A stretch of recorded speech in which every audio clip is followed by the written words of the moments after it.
I'm Briony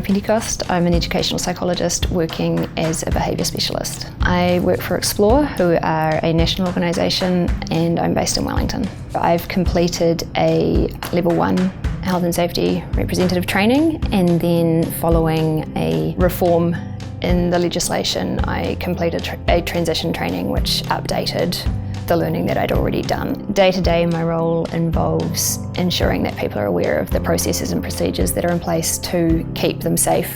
in their role, responding to people's concerns around any changes in the environment or potential new hazards, and generally ensuring that health and safety is to the forefront of people's minds while they're undertaking their work. Issues of concern are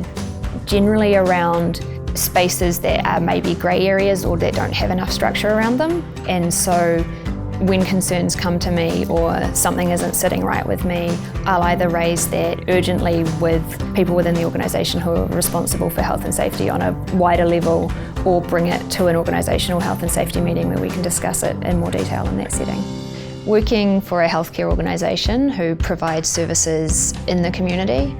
we're dealing with a level of risk and unpredictability that comes hand in hand with working with vulnerable populations. And so providing health and safety support and knowledge and information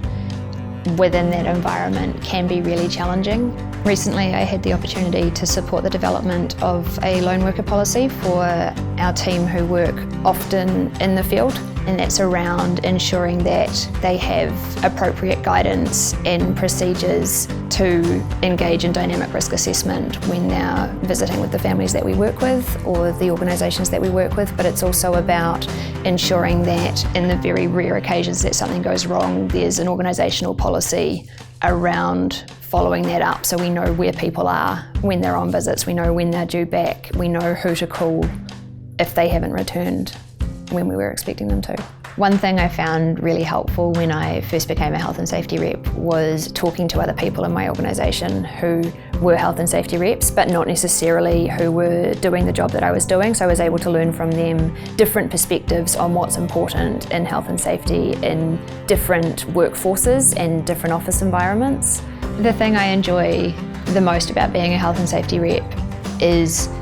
the ability to inform processes and procedures that will keep people safe going forward, to respond to challenges and to be able to look at things from a variety of angles, pull that information together and formulate a process and a plan that can guide people's actions.